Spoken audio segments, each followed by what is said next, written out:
What's up, everybody? Welcome to another edition of the Inside OU podcast. This is Brady Trantham. This is episode 5 or 6. I mean, I don't know. It's game week, though. It is game week.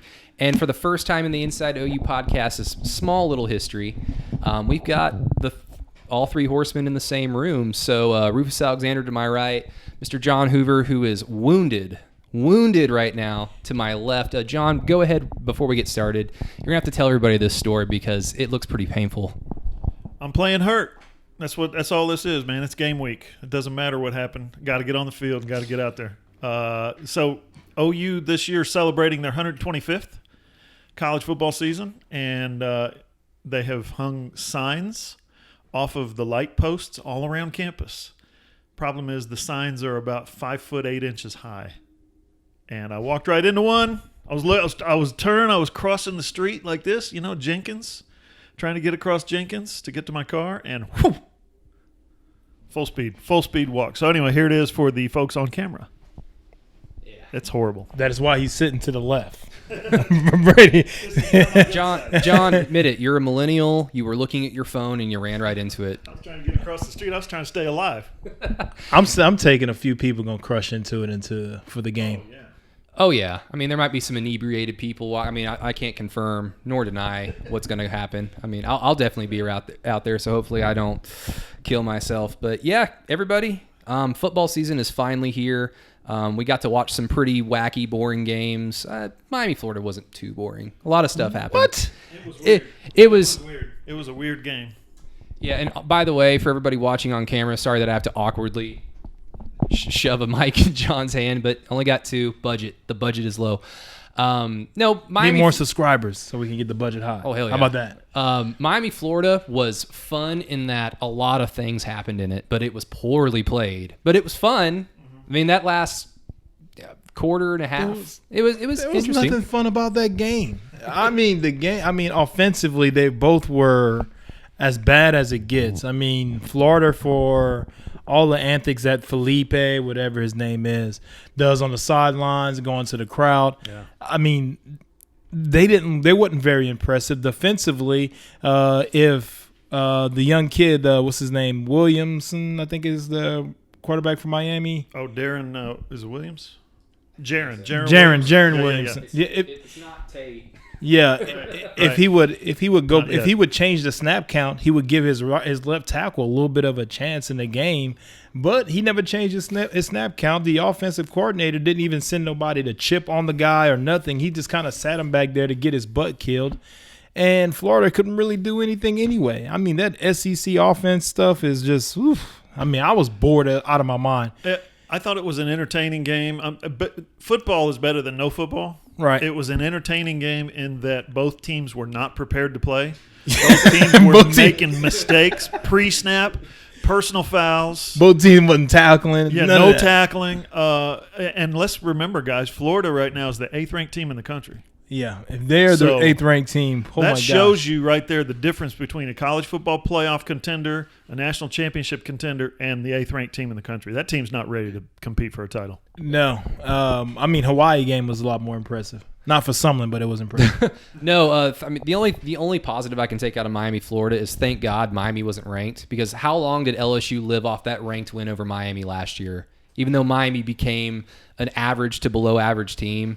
Like, Florida's not going to be able to live off of that. That's the only positive I could take. Because Florida, like you said, that boring-ass offense, that's going to catch up to them at some point. They're not going to win a lot of games. I mean, if they play against Alabama, I mean, everybody else in that league will probably have a boring offense besides A&M and possibly Alabama, Georgia. But after that, I mean, who else is throwing the ball all over the place, stretch you out defensively, has a good quarterback? Name the good quarterbacks in the SEC. Yeah, I don't know Auburn's quarterback situation. I can't remember what the guy's name is, but isn't Malzahn calling? He's calling the plays again, isn't he? Okay. Yeah, so maybe that could be interesting. I mean, I don't know. The SEC is what it is. It's pretty damn good, but we'll get there. We have plenty of time to talk about that as the season wears along. But, yeah, guys, technically it's game week. Well, not necessarily technically, because like I said on Twitter today, Sunday is the beginning of the new week. Yep. So we're still not there. But rest assured, Lincoln Riley had his press conference today. John, you were in attendance. You asked a question. or two. I was at the gym at the time, so I didn't really get a chance to fully pay attention. But you put out an article basically on your first question, and I just wanted to give you some time to basically talk about it. And for those that haven't been had a chance to read it, it's on thefranchiseok.com, so check it out. Yeah, thefranchiseok.com. That's our website at the radio station. Check it out. Got some videos posted of all the players as well as Lincoln Riley embedded with that column. So if you want to one-stop shopping for all your column needs, all your video needs, there it is. What I asked was last year's defense, which we all know was technically, statistically, the worst in school history. They were awful. It was bad enough to get the coordinator fired at midseason, which never happens at OU. Never happens at OU. He shouldn't have been fired. He should have been fired the year before. Thank you. You take a guy like Willie Martinez, who got fired. Bob didn't fire him till after the season because it's so disruptive. That's how bad things had gotten with that defense. But after one game last year, Florida Atlantic, and after two games last year, UCLA, we came out of that game saying, golly, this OU defense could be for real. This OU defense is really improved from last year. This is us talking in 2018. What happened? A month later, Mike Stoops gets fired because things had gotten so sideways. So what I asked Lincoln was, given that there was a huge overreaction to last year's performance against Florida Atlantic, who was supposed to be good offensively, UCLA, who was supposed to be better offensively, is there a desire on your part or maybe a tendency to say, whatever happens week one, don't overreact? And he said, well, whatever happens week one, you can guarantee the fans will overreact. Whether it's good or whether it's bad, the fans are going to overreact. I mean, you then gave a guy almost $500 million, I guess. I don't know. They gave a guy a lot of money. $1.4 million to be your defensive coordinator. Mm-hmm. So I mean, no matter what happens this first game, he's gonna be here. For the Mike Stoops thing, I think after you had the Georgia situation, you should have made the move to move on. It's just unacceptable for a team to be able to run the ball the way they ran the ball against you. So I think the move should have been made then. But hey, I am not the guy making the calls and all that stuff. So they did it the way they did it. I didn't think much was going to change just because, I mean, you go through a camp and you're doing the same things and you have the same guys out there. It doesn't care. It doesn't matter what the words we're saying here or there. You're not going to make those guys tackle better. Yeah. If you could have made those guys tackle better, then Mike Stoops would still have his job. They were missing tackles. They were plays where they had plays to be made for a 2-yard loss, and you would get a missed tackle, and they turn it up, and they're down the field. So a lot of times, if you watch what happened last year and the way they played in a lot of games, they had tackles for losses, and they just never made the play. The cool thing about Grinch is he harps on it. He is all about it. He's like, all right, he would have had that in the game in practice. No. You thud up. You make sure you have that. I need 3 or 4 other guys that's right there with you. So you like what Grinch is saying, and I just think Mike just kind of fell into his own stubborn ways and stuff, and he just kind of inflexible. Yeah. I'll tell you another thing. You talk about the defensive line, and you talk about playing in the other team's backfield, tackles for losses. You look at Neville Gallimore. Does he not look like a different guy? He's in his polo today, his OU polo, and I was just like, he didn't look like that last year. And I asked him, I said, so how much weight did you lose? And he starts laughing. He says, I lost 30 pounds. Okay, was it hard to lose that 30 pounds, or do you look back on it now and look how your performance is and what you look like and feel like, and look back and say, golly, why didn't I do that before? And he talked about the things he had to give up: late night pizza, double cheeseburgers. He still eats some of the good food, but he eats less of it. Yeah.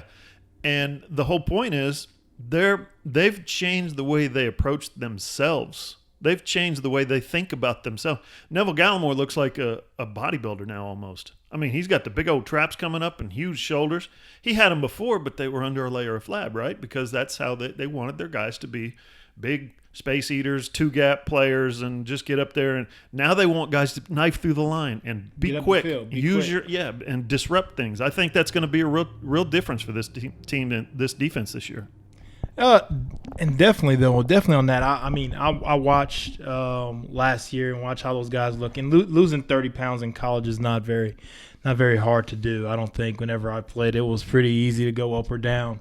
if I wanted to. I knew what I needed to do to lose 10. I knew what I needed to do to gain 20. So. Yeah, I don't know how accurate Sooner Sports their pages are, but I looked up your playing weight, and you jumped up 15 pounds after your freshman year, and then you dropped off 5 pounds, and that was basically your playing weight. Yeah. Like, as from your career on. I know. Yeah, that's kind of how it went. And when I tore my ACL, I mean, I jumped up a lot. I was up to like 250 pounds, and I couldn't move. And I was like, forget this. And Coach Venables was like, oh, you need to stay at that weight. I'm like, nah, Coach, I'm going back down. I can't stop when I'm running because it just took me forever to change directions and go the other way. I'm like, no.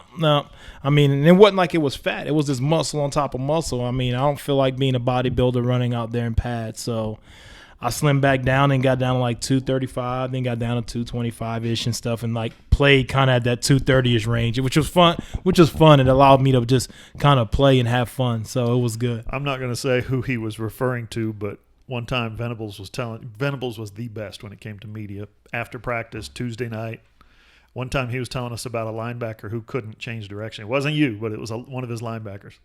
He said it was like that cartoon guy when he's trying to change direction.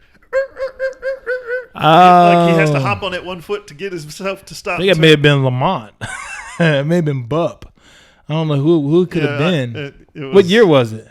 It was, I don't know, 2007, 2008, something like that. Oof. He's like, we're talking. So can he? He goes, no, man, he can't. He can't change direction. Every time he tries to stop and change direction, it's like that cartoon guy. Oh man. No, it wasn't Brandon Crow. Brandon Crow, he had one chance. Hey, man, it was straight up like the Eminem song. You only get one shot. What? Bless his heart. Shout out Brandon Crow if you're listening to this podcast. We love you. I mean, you got mentioned. You tried. You're better than I am, so you can take that. You can take that and run with it. But actually, Rufus, I was going to ask you about the whole, I guess, topic of these defensive linemen losing weight. And I understand the, like, in theory, like, it goes in with the speed deep topic. You want them to be quicker. You want them to be faster because at the end of the day, you know, guys like Kenneth Mann, Famatahu, who, like, I hope that's how you say his name. I know he's that just like that. Okay, John said it off mic, so we're going to go with Dylan. Okay, so those guys are not going to overpower that many people just from a brute strength standpoint because they're just not there. But my worry is, Rufus, in the 2 games OU lost last year, Texas and Alabama, like they just did not win the line of scrimmage battle. And having quicker, shiftier offensive or defensive linemen, yeah, you might be able to run around guys. And we've seen OU opponents in the past that had smaller, undersized, quicker defensive lines run around like mountain men on OU's offensive line. So it can work. But I guess just as a fan, there's always that worry that maybe being too small isn't the best idea. But I was just curious how you felt about that. Well, if you go back to the old defensive lineman of OU, I mean, you're only powerful in one position, right? You had Corey Klein, who was powerful in the middle. You had Dusty Dvorak, who was powerful in the middle, right? So your players that you had and you played in that position, that's your A gap. That's the one that you want to require a double team. So I only want to require one person to require a double team. Tommy Harris was never a guy that took on a lot of double teams. Dan Cody kind of stretched out wide, and which made the tackle have to shift out a step wider, and would also made the guard have to shift out a step wider. So therefore, it made a gap wide open for a linebacker. And Dusty Dvorak, if you blocked him with one person, he was up the field and he was making the tackle. So you only need that one person that you need to require a double for, and that's how the defensive lines were built. That's how That's how we had. That's the way we were formed. You had your one monster guy that was right there and that can do like just virtually anything he wanted if you blocked him with one person. And I've watched Dusty take 350-pound guys and push them in the backfield when they said they was going to block him with one person. They had to put 2 people on him, and that make your linebackers have to play a little bit faster downhill so he can get one of the guys off of him.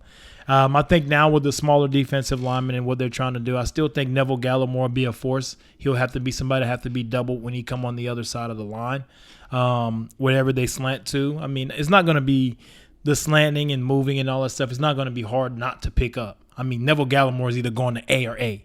You know, he's not going to be, going all the way to B gaps and all that stuff. He'll do some unique things and stuff, but he'll be over the ball going from A to A. He's basically going to be your Dusty Dvorak the way I've seen him play in practice and stuff. And he's going to slant, and he's going to take what he's going to try to do is take the center and move him to a side. move him to a side, and he's going to get his speed and go into the guard and hold 2 gaps right there. And so that's going to be something that's going to help him out a little bit. I think it's going to clear up the gaps and clear up the gaps for the linebackers and make them able to play downhill. Hopefully they don't get pushed around like they got pushed around last year, but I think it was easier to push them around last year because they sat a guy right in front of the center, they sat a guy right in front of the tackle, and a guy right in front of the other tackle and put a guy on the outside. You leave the guards uncovered and just say, hey, come and knock me in the mouth. Don't come off the ball, and hey, come and punch me in the mouth. And I think that's why it was easier for them to lose the line of scrimmage. And Army showed how inequipped they were to mess with anybody that was hitting them in the mouth. I watched that yesterday, actually, and Ryan Jones has still not kept contained. It was. Ryan Jones didn't have a good game that game. He didn't have a good game Texas game. He had a bad last season for sure. The fortunate thing for Alex Grinch is OU's return game against Army is not until next year. So he has like 1 year to kind of like understand what's going to happen, how to work around things. But I guess one more thing on Gallimore. The second thought I had was maybe this can help him. And Rufus, we kind of talked about this an episode ago. Maybe this can help him avoid some of those nagging injuries that would pile up by the midpoint of the year, and it would just really take him out of a lot of games and take him out of a lot of consistency because he flashes early every single year he's been at OU, just showing off the athleticism and the speed and the power, and then an ankle injury, something, an arm, an elbow, and that talent just kind of goes away. And you hope, at least I do, going a little bit smaller, hopefully that takes away some of the stress on his body once the eventual injuries and nagging injuries kind of pile up as the season wears along. I'm hoping more for I like what you're saying there. I'm hoping more for a guy to come in and kind of spell him a little bit. I think take a little bit more of the less reps off of them and keep those guys fresh so they're going and they're slanting in different gaps all throughout the game and staying fresh and healthy throughout the season. When you're playing in the Big 12, playing 80 snap games and 70, 80 snap games is a big thing in the Big 12. It's a big possibility, especially with the way our offense would score a lot of points also. They had a lot of explosive plays, even though sometimes you try to slow the game down and play it a little bit slower. I mean, you couldn't help. CeeDee Lamb, Hollywood Brown, those guys getting out there and making explosive plays, so you have to play out there a little bit more. So you kind of may want to bring your snaps down a little bit as much as you can. You go back and you also look at whenever they get into Big 12 play, when they play against teams that play a little bit up-tempo and play a lot more snaps, you want to find that other guy that can help you out and give you some snaps and get some play for you. And I think that guy is going to have to be Q Overton. He's going to have to be a guy that steps up and become a part of this defense because he has a lot of nagging injuries as well. And he's never really healthy throughout an entire season. So we're talking D-line. Sorry, I've been preoccupied with some other stuff. It's okay. You have a concussion. Yeah, I might. And Famato as well can be a guy that can get in that position as well. That's 3 guys that you need at that position to help keep him healthy. I had to swing by Walgreens on the way over here and get one of those little ice compression little ice packs. So anyway, I'm eager to see, after talking with Neville today, I'm eager to see what and Lincoln Riley said it himself. If you name one position that he's eager to see, he's most eager to see how they've progressed and how they've taken to the coaching and how they've taken to the changes and all that. It's the defensive line, and I think if the defensive line shows that it's capable, which I think they are. I've been saying this all offseason. They're still good players. They were good players when they were in high school. They were good players when they were recruited, when they committed to OU, when they signed, they were good players. Sometimes it happens. When you get to college, you get to the next level, your head gets clouded, a little too much coaching.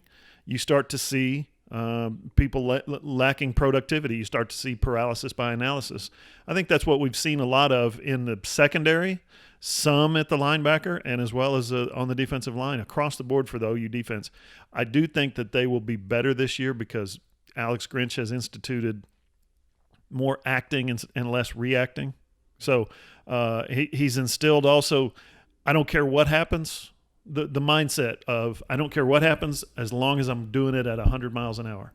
I don't care where I make the tackle as long as I'm in the backfield when the guy goes down. You know what I mean?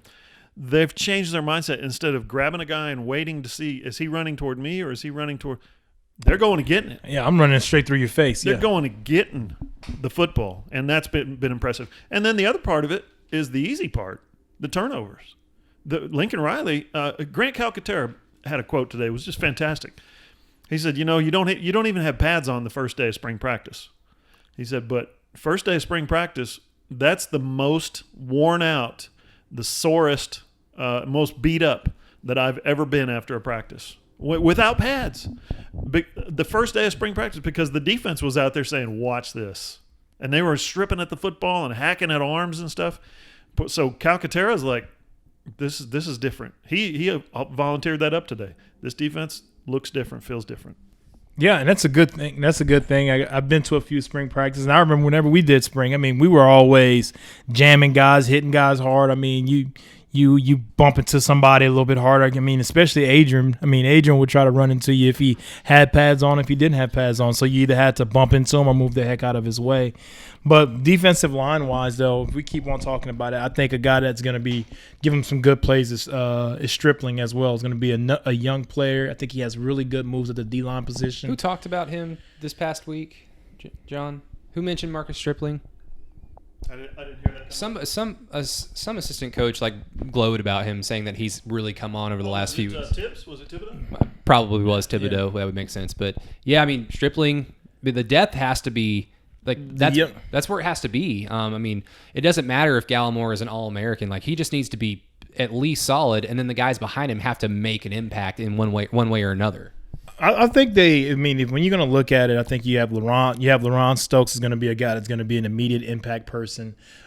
Stripling's going to be a guy. I mean, you're going to be able to go to a smaller speed defensive line if you want to go with a pass rush type of situation, wherever you can take LaRon, move him in a little bit at a D tackle type of situation and get some easy rushes as well there from him, just to kind of spell Neville out of there if you wanted to, just to kind of get – and you kind of have a blitz package that comes in and do stuff. I mean, I think Grinch is one of the best people for this job because he didn't have the biggest people at Washington State playing defensive line. He played with a multiple looks of different guys and slanted them, guys that just was really try hard guys, and now he's doing it with some guys that may be a lot more athletic.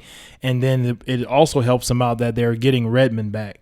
Redmond is an absolute monster. I'm telling you, the kid is going to jump off the film at a lot of people, and he's going to make some things happen in the first game. I mean, he's probably going to overwhelm a few people for Houston in the beginning. Hell, I had to randomly cover one Midwest City football game his senior year for the Edmond Sun. One of the Edmond schools I had to cover was playing Midwest City, and watching him go up against a regular kid that was 17, 18 years old at left tackle. I was like, man, that poor kid, this is a monster. But yeah, that's the hope. And I guess one more thing, John, about what Lincoln said about the defensive line being the thing that he's most excited to see. I kind of took that example as just, I wonder how much Lincoln is putting stock into the defensive line of, if they show up this game, if they wreak havoc, if they disrupt Houston's offense at the point of attack and the line of scrimmage, then moving forward, we have something good to work with. If it's not there, then the defense is going to, it may not struggle to the point like it did last year where they were the worst defense in the country, but it's going to be a longer process that wasn't figured out in spring and fall under Alex Grinch. And Lincoln cautioned that it is going to be a process. So don't overreact. If you see something great, that doesn't mean it's going to be great all season long. If you see something bad, that doesn't mean it's going to be bad all season long. Houston, a lot better offensively than what Florida Atlantic was, what UCLA was last year. So if Houston gets off a little bit, I don't think it's reason to panic. If Houston can't suddenly, hang on to the football or can't get out of its own way offensively, maybe that's on Houston more than it is on the Sooner defense. But I think that's something, like you're saying, something to build on. It's something to be encouraged about. If Derek King is throwing 70-yard touchdown passes, averaging 1 a quarter, and scrambling around and making guys miss, and nobody can tackle anybody in space, the run fits are off, the B gap is clogged, and so the A gap suddenly becomes the fastest lane to the end zone. If that's the case, then there's going to be problems. I think that it's going to be a work in progress. There's going to be progress that has to be made. But you're right. If it happens in week 1, I think there's cause for red flags. Yeah, I mean, I think so too. If you look at it, if it's happening in week 1, you have a lot of busts, a lot of missed opportunities, a lot of bad plays, guys not understanding what's going on. You get back to the sideline, you come back in, some of the same things happen. Then you're kind of like, holy crap, you're looking at a whole total overall of the whole entire defense that needs to happen, and you have no talent out there. But I don't think it's that. I think these guys they're going to do fine. I'm looking for these guys to have a really solid game against Houston, and also a guy we forgot. I think Isaiah Thomas is going to be a guy that's going to huge give some plays. Huge. Isaiah Thomas. I mean, I've watched some practices, and he's been a guy that's really really did some things that'll make you say, "Oh, okay, this is kind of something that I thought I would see earlier on from this guy," and he's actually playing really well. I thought he had a really good camp as well. Even some things that Tibb said. Tibb even talked about him and said Isaiah Thomas is doing some good things in camp. And look, I have no doubt Houston, they're extremely talented offensively, and they've got a quarterback, they've got an offense, and they even have a head coach, even though Holgorsen, I think, has only beaten OU once, like as an assistant, as a head coach, whatever. They've got a system that if OU just sleepwalks into the season opener just thinking they're going to hang half 100 on everybody and it's going to be over by halftime, then yeah, Houston's going to make it interesting. But the thing is, Houston's defense has to stop Oklahoma's offense. And I guess now we can segue over to the offense. The depth chart wasn't released, John. Rufus, I don't know if you saw the eye emoji on the depth chart sheet. It'll be released later on. John has it right there for everybody watching on camera. Yeah, it's become kind of a new tradition, I guess, at OU to do that. And Rufus, I was talking to you earlier, and I have no idea how I just completely brain lapsed this, but Dana Holgorsen talked basically through shade at OU for doing that. I mean, I don't know why. It's just a silly thing that OU does. Holgorsen threw OU under the bus for doing that. And I was trying to remember, Rufus, if there was ever a time during your playing career at OU, if there was an opposing coach, opposing player that said something midweek that may have pissed you guys off. I have no idea why. I totally forgot about Les Miles, but the Les Miles interview. What did that do for you guys? Man, I remember the coaches walking in there and effing bombing. That's the first time I heard Coach Stoops was like legitimately pissed, and like, not to say you really say pissed, but like almost like, how dare this SOB come in here and say this crap? All right, we gonna show them. We gonna effing show them. I mean, and then here comes Mike Stoops, and I think here comes Brent Venables, and what he had to say. I mean, it was a heated room, a heated practice, heated film room. Everything was so. Everything was on the edge, man. It was like you get into practice and somebody was getting smacked. It didn't matter if it was the offensive line smacking the defensive line smack. I mean, nobody was off limits that week. And we got into the game. I mean, they couldn't score on the 1-inch yard line. Yeah. I think that was the worst beating Sam Mays ever took. I'll ask him about it. I remember, like I'm saying, we was all warming up, and like Dan Cody legit was just didn't warm up. He just yelled the whole entire time. Thank God he didn't pass out. No, it's interesting because I actually 52-9 is interesting because I actually watched that game like a week and a half ago on YouTube, and right at the beginning of the game, they showed this little clip from Bob Stoops' press conference that Monday before the game, and he was saying, "Yeah, I don't know why they would be." I don't know why they would care about us. They've dominated us the last 2 years. So it's interesting to see that, no, Bob was pissed off.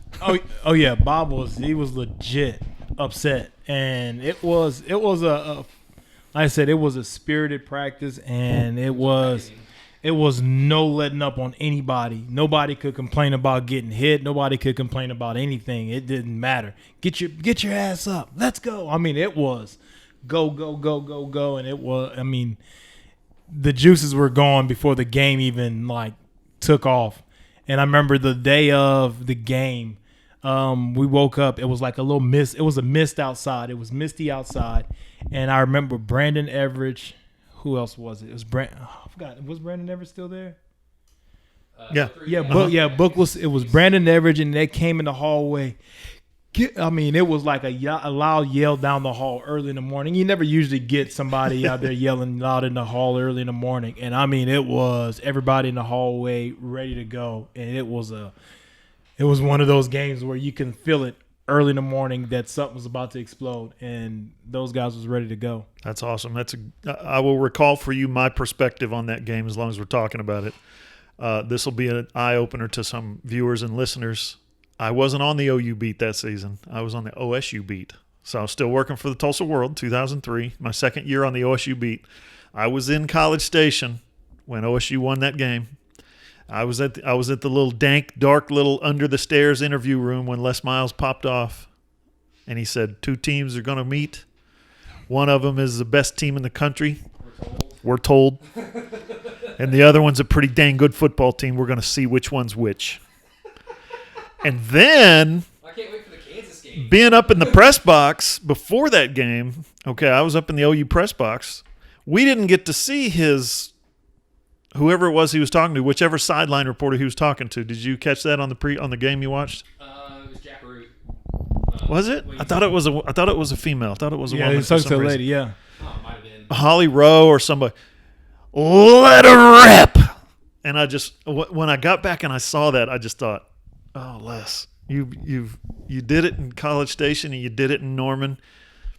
This is not going to turn out well, and it did not. That was as one-sided a football game because 52-9 wasn't even nearly as close as it was. You guys could have scored 70, it was, and they scored 9 almost by accident, if I'm not mistaken. They were getting thumped, man, and it was some hitting going on out there that I was like, oh. Remember the Mark Bradley touchdown pass? Who did he throw? The Mark Clayton, yeah. The halfback pass, yeah. What a wide receiver reverse pass, whatever. Oh, dude, they were. I'm telling you, Dan Cody first play of the game. Sam Mays can attest to this, and he hit was Josh Fields, and it was. The offensive tackle's legs was up in the air, and he was gone. It was a legit butt kicking, and that was the last time we had that kind of situation. That was after now. To be fair, that was after a really bad underdog OSU team beat you guys in 2001. And then OSU. 2002 in Stillwater, another pretty good OSU underdog team against a team that was national championship worthy that year for you guys. Yeah. They shocked the hell out of you. And your defensive coaches were roaming up and down the sideline saying, I don't know why he was so open. So they had reason Why was it so open? Yeah, exactly. I don't know. Mike and Brent are sitting there going, I don't know. Let's ask Eric Bassey. Yeah, that's one of them. They had reason. They had reason in 2003 to be, even though that OU team was unbelievably good, they had reason to go into that game and thinking, hey, we got a chance. Yeah. Those 2 teams that came before us that were not that good, we beat the hell out of OU twice. In 2002, they had like a little scheme where they were putting the formation into the boundary, and they would make the corner. We had a habit of playing with our corner and run support, and Les Miles kind of picked up on it, and he put a receiver out wide, and he ran to that run support that we would have, and it was Andre Wolfo, and he had to play from way out off the hash and play in and make a tackle, and it was impossible for him to do that. And all we needed to do was flip the formation and stuff, flip our defense and put it back to the boundary, and it just didn't happen. And he had a good scheme that day. By the time we figured things changed in the second half, and we were mounting a comeback, but it was just not enough time to come back from all the points that they were down because they really didn't do much in the second half of that game. Oh, LSU? No, OSU in 2002. In 02? Okay. Yeah, that was... They didn't do much in that second half, but that first half, though, they were... I remember the message board rumor was Brandon Everidge rolled his ankle coming down the ramp before the game.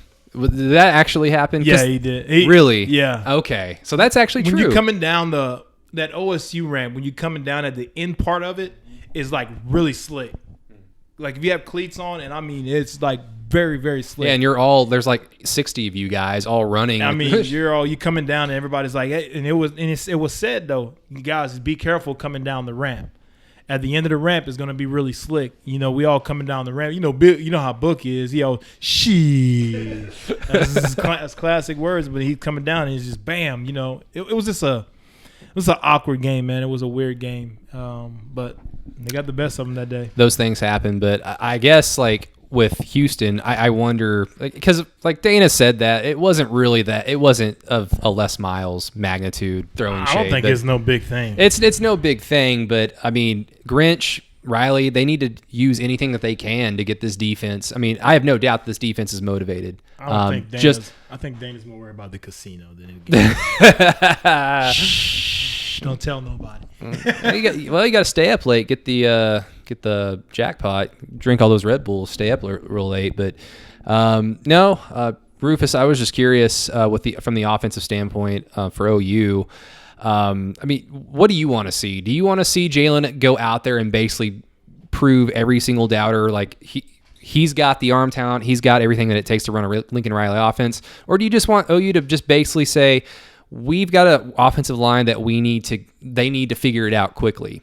And in order to do that, let's get some run plays in. We've got great running backs. We've got running backs who haven't even played yet that apparently Marcus Major, that apparently people are saying he's going to be a star.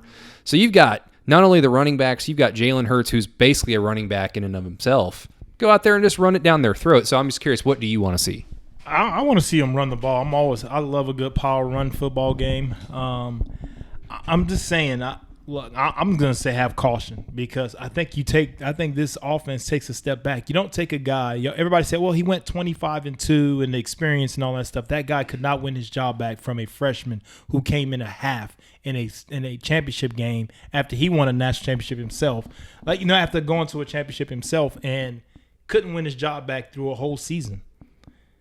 I mean, the same guy who played with a number 1 or 2 defense the whole entire time, so the pressure of scoring a lot was never on him. The same guy who also played in an SEC that was pretty much anemic at the quarterback position on every other team, and he was the best guy in that league.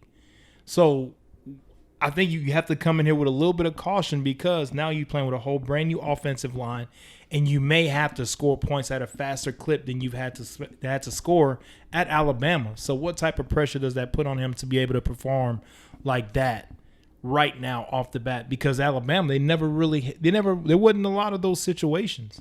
He was never in a lot of those situations. So I think, you want this, for OU, you want to be able to have a solid run game to really open things up for them. So I want to see OU. And what I personally want to see, when I think they're going to do, they're going to try to establish this run game so it opens up everything for him in the pass game so he can see everything a lot clearer. Not just drop him back like they did with Baker Mayfield and Kyler Murray from the get-go, because he's used to throwing in a lot of open lanes because Alabama was really heavy run. They ran the ball really well in a lot of their games they played in. So a lot of the windows was really open. So OU need to establish the run game. And with a brand new offensive line, you want to put them in a fist fight from the get-go. See what they got. See if they can push Houston around. Test those guys early. If they can push Houston around early and can dominate the line of scrimmage, then you can really let Jalen Hurts settle in. But I think people should have caution when you're looking at it because of all those things that I pointed out. You'd be foolish to go into this game and not point out all the things that happened while he was at Alabama, what he had to face when he was at Alabama, what he played with on the other side when he was at Alabama. He didn't have to score.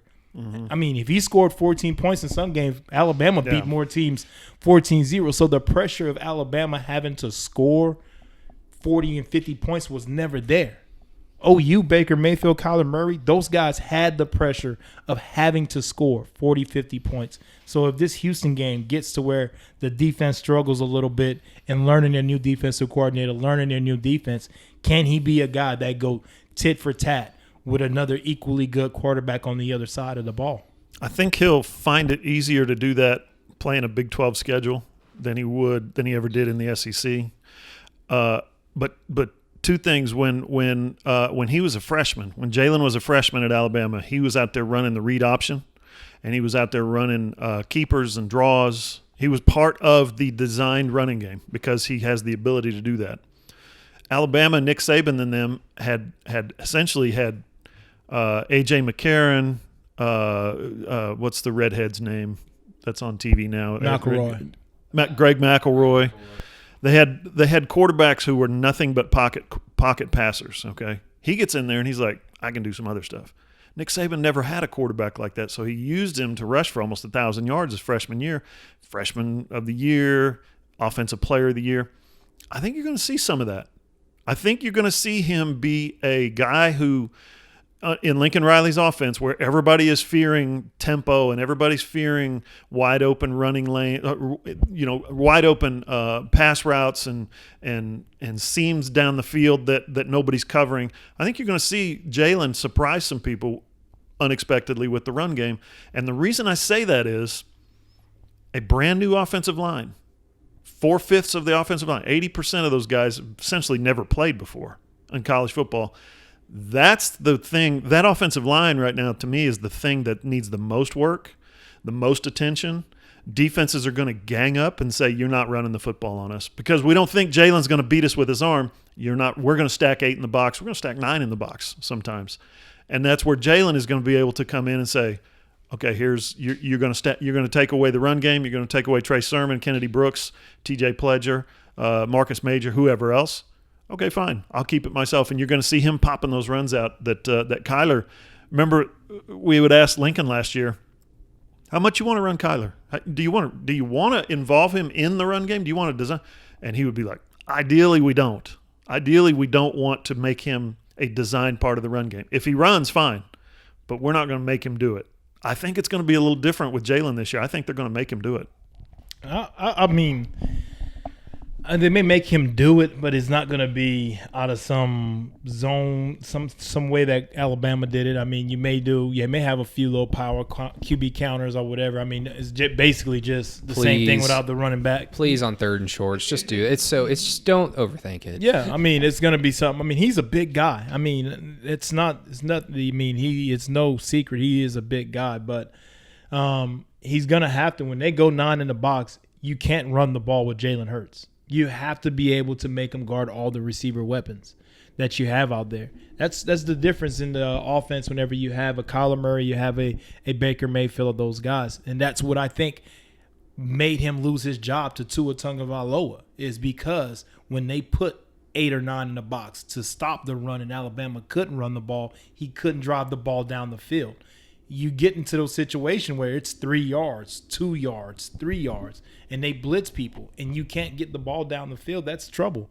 So he's going to have to be able to get the ball down the field when it comes to saying, well, you know what? I don't believe you can pass the ball. That's why he lost his job, because that's what they said. That's what Georgia said. I don't believe you can pass the ball. I'm going to dare you to beat me with your arm. Alabama, they said, Alabama, we're going to shut down your run game. Put the ball in his hand. And I would do that if I'm a player. If I'm a coach on the other side, I would do the same thing too. I would say, hey, look, put the ball in your hand. Beat me. And he was successful against a really good Georgia defense doing that. 2 drives. Yeah. But again, you go in thinking, I'm going to play against Tua Tagovailoa. We've seen so many. Yeah, I'm going to go in playing against Tua Tagovailoa and not worry about a running quarterback. And then, I'm going to put him in there and let him go ahead and go. Yeah, now I'm running around now like, oh, crap. Now I gotta change my mind for a running guy. When they had a plan for him in that championship game that year before that wasn't the same guy and the guy that was there now, you know? I mean, as cool as a moment as that was for Jalen Hurts in Alabama and now OU fans, because a lot of Sooner fans are pointing to that moment, we've seen so many backup quarterbacks in college come off the bench and the opposing defense has no plan for them, like you were saying. I mean, Trevor Knight. Blake Bell. I was still shocked that Blake Bell didn't start that Alabama Sugar Bowl. Of course, like the right decision was made, but once it goes away from the game that you just shined in and you have a long weeks of practice, a lot of things show up again. Mm-hmm. A lot of bad habits show up again. And you're like, you know what? He may have shocked somebody that day, but not right now. Rufus, I'm trying not. Part of it is you can just get in there and play, right? Just go play. Just throw the football. You know the plays. Here's 4 plays we're going to run. Run them. You don't have to overthink it, right? Yeah. I'm trying not to drink, Rufus, so let's not bring up the 2014 season. But in the same spirit, though, because I feel like we've mentioned the Army game like 12 times on this podcast. So podcast listeners, every time we mention the Army game, just take a shot. But watching that game, I wanted to go back real quick to that point where you were saying that the pressure to score, it's much more there than it was at Alabama for Jalen Hurts. Watching that Army game, OU didn't have their third possession until midway through the second quarter because Army was just marching down the field, just 4 yards, 3 yards, 4 yards, going for it on fourth down, eating up the clock.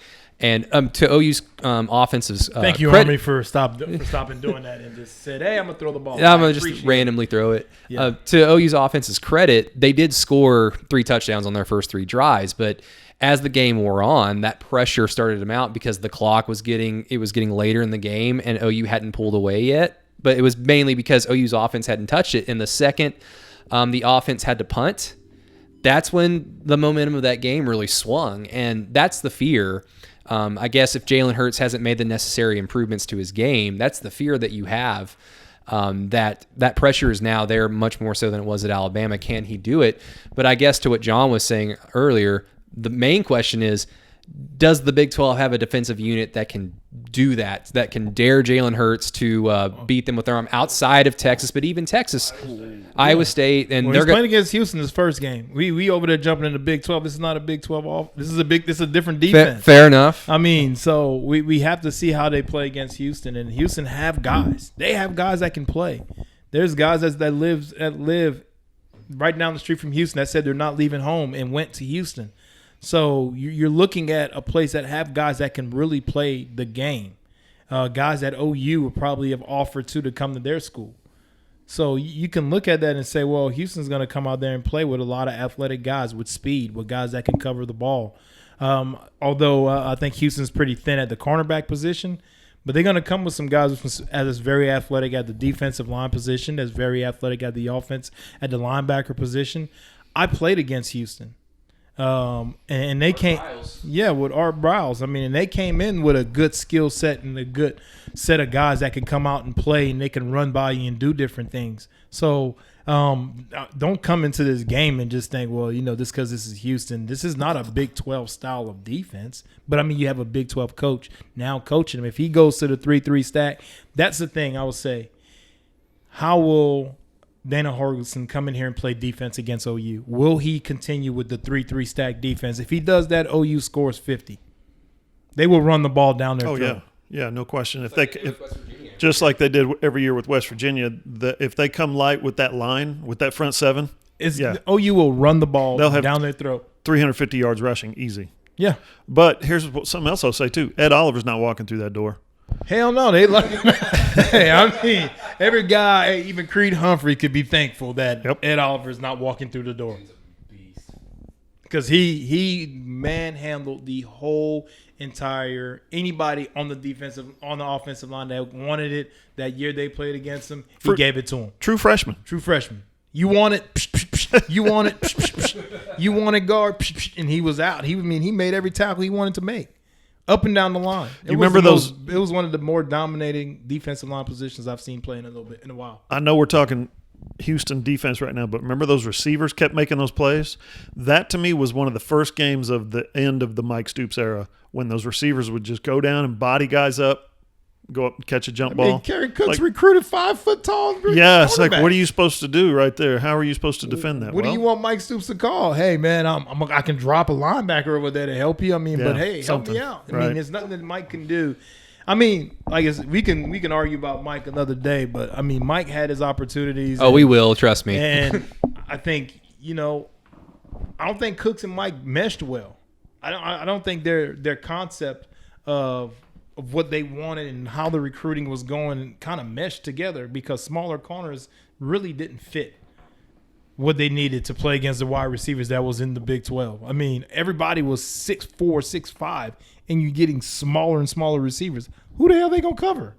Who you going to get? You're getting smaller and smaller DBs. Who are they going to cover? They can't cover CeeDee Lamb. I mean, CeeDee Lamb in practice as a true freshman was probably killing them in practice. I mean, Cal Katera, Andrews spreading out wide. The Johnson kid at Texas. Yeah, the secondary, if you're practicing against the OU secondary, it's an ego boost is what you're saying a few years ago. Right. the ESPN's College Football 150 that was on the other night, Saturday night after the game. Took all of about 30 seconds for the OU pass defense to show up. Did you guys notice that? Jalen Rager in the back of the end zone, and it was Motley falling down on his face. Touchdown, Horned Frogs! I'm like, that's like that 56-48 win. that was it was Tim Tebow, followed by an interview, followed by another interview, followed by a TCU touchdown against OU's pass defense. I'm like, ugh. And then something else happened, but like Rufus is here, so I don't want to bring that up. It pissed me off. I was visibly upset. I can only imagine. Uh-oh. But Sounds like another podcast. there will be plenty of time. But as of right now, we got to get John out of here. He's got to get up north to the station for the drive from 6 to 8, so everybody listen to that. 107.7 The Franchise, Oklahoma City. 107.9 The Franchise, Tulsa. Yeah. 6 to 8 p.m. The Franchise Drive. Really quick, before I get the last little housekeeping note out of here, Sterling Baldwin off the team. Are there anybody thoughts on that one? Zero Thoughts. He never got on the field. I mean, you never got to see his talent, what he brought to the team. He was a guy that was injured, unfortunately, because of an ACL injury. But I mean, he didn't fight to get back on the field. If his knee didn't come back the way he wanted it to, I mean, that's unfortunate. I mean, you wish him the best, but I mean, he didn't bring anything to a bad defense, and he wasn't contributing right now to a bad defense. So you move on. I mean, if a kid's not going to do what he's supposed to do, and he's not going to give you what you need, I mean, those kids can go into the portal anytime they want to. You can move on from the kid right now. So, hey, wish that kid the best, and hopefully he gets better and gets somewhere and become a better player. And Rufus, really quick, I just wanted to give you a chance, because I kept meaning to the last 2 episodes that we've done, and for whatever reason I forgot. I just want to give everybody a chance to listen to, because outside of your franchise responsibilities covering OU and this podcast, of course, you do something else covering OU football. I just want to give you a chance to talk about it. Along with doing the sideline reporting for OU, I'm also doing the fifth quarter. We kind of doing something where we can interact with the fans, and it's me. I interact with the fans via chat messenger and stuff, as well as we do videos, podcasts. I'm going to break down, this season's going to come in and break down some of the stuff you see in the games. I'm going to break down a few film things that I've done when I was in college and how I studied film as well, so you guys can see that and see how it all goes down and break down plays for you, and to see why it worked and why it didn't work, what the mistakes that the guy made as far as either steps, eyes, bad movement, bad feet, bad hands, defensive lineman getting cut off, whatever it was, or it was just a damn good play by the offense and nothing the defense can do. You just got to make the tackle. So that's what I'm excited to do, and that's my other thing that I'm doing with the fifth quarter. That sounds really fascinating. I'd like to watch some of that. Do you have any concern that you're rusty from not having played? Like, you haven't sat down and broke down film like that for a few years? No, man. I've like I said, I've watched plenty of football, and I watched Arizona bust Field 43 Cloud against Hawaii, and I was like, what in the hell are they thinking? What are they doing? So no, I'm okay. I think I'll be fine. After a few looks, I can break it down pretty easy. Well, hell yeah. John, any other coverage you're looking forward to this week that we need to know about? Yeah, check this out. Saturday, we got Tulsa and what are they doing? Tulsa's opening on the road on Friday, I think, and then OSU is at Oregon State on Friday. Saturday, I'm going to go cover North Texas Abilene Christian. I'll be watching the Fighting Mason Fines. I used to live in Abilene. Did you? Well, there you go. This one will be in Denton. Nothing out there. No. So this one will be in Denton, and so that'll be the day before. That'll be Saturday night, and then I'm coming up, staying the night in Norman on late Saturday night, so I can experience the franchises. Get this, 24-hour pregame show. We have a 24-hour pregame show that starts at 6:30 a.m. Saturday night. Yeah. Someone's gonna get drunk. It's probably going to be anchored by TV's Jerry, who, by the way, I noticed on Twitter also has a head wound. I need to get to the studio and compare head wounds with TV's Jerry. I had nothing to do with that. I bet you wish you did, though. Everybody, thank you so much for listening to the Inside OU podcast. As always, subscribe, listen, rate, review. Thank you for everybody for watching the video.